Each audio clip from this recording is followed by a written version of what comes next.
Here's a checklist of what to do when your federal student loan servicer restarts payments and maybe even changes. First, let's talk about printing off and saving records. So what you want to do is make sure that you have payment records saved, because that is the most important thing if you're pursuing a loan forgiveness program, especially like public service loan forgiveness.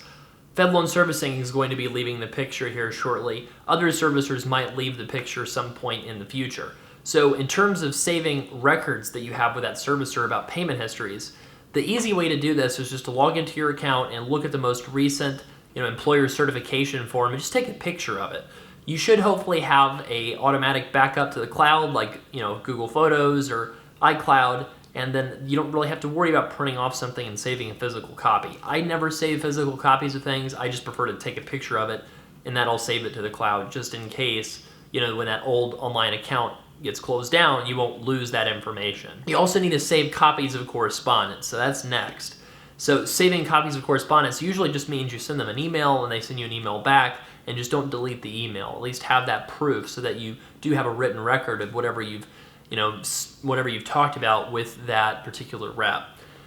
So that's kind of important. I would say that's a lot less important than just saving off a summary of your payment history with the servicer. Third is certify your employment and escalate any disputes that are going on in terms of how much credit you have towards forgiveness. So what we would suggest is go ahead and use the PSLF help tool on studentaid.gov to certify your employment. You can go ahead and match any kind of employer that already exists in the system, and then just easily certify your employment by getting your employer to sign it, saving that document electronically, and then uploading that electronic document to get certified. We would suggest everyone that's going for public service loan forgiveness try to do this by October, November, or December of 2021.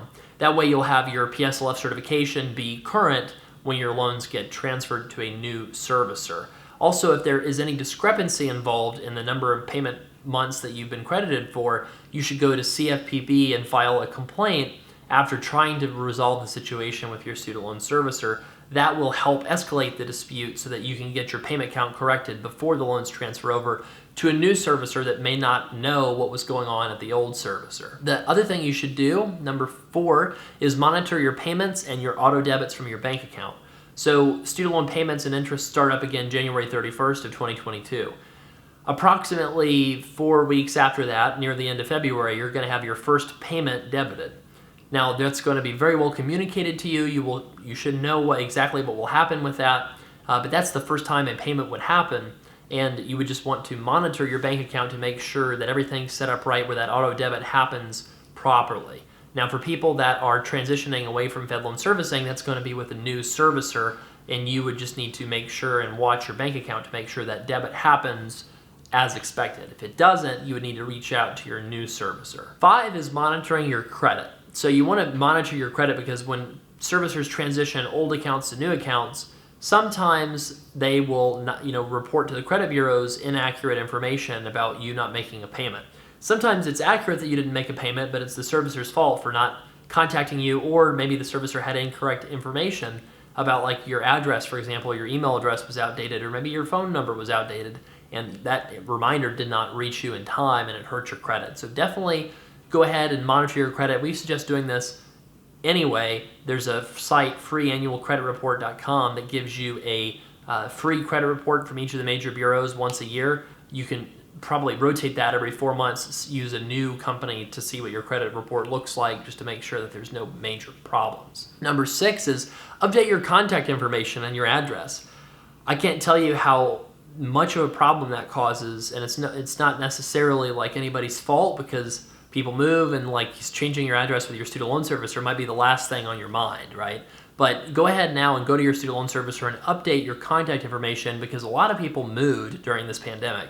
And that means that your contact information might be inaccurate, and if you get a letter in the mail, you want to make sure that it's sent to the right address. So just go in, log in, make sure your profile information is accurate so that they can contact you. Number 7 is verify your new servicer is legit.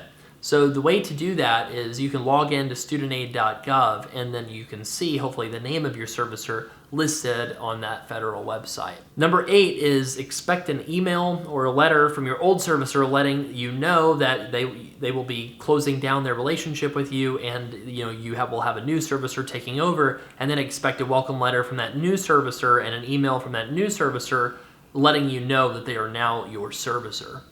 So that is number 8. Number 9 is go ahead and set up auto payment. So make sure that those documents are all set up with your servicer. The new servicer needs to know what bank account to withdraw your payment from and have all that information set up right.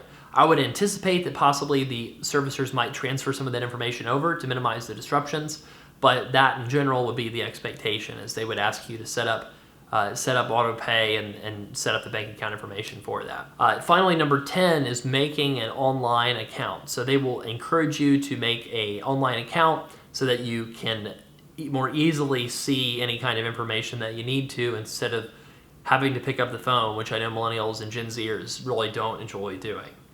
So those are 10 steps for a checklist for what to do when your student loan servicer changes. Hopefully not too many people will go through this besides FedLoan in the short term, but that changeover from FedLoan servicing and some of the smaller servicers to new servicers is going to impact over 10 million people in the next year. So that's a pretty big deal. Hope this checklist helped you out. Now you can watch our next video on the top student loan payment mistakes to avoid.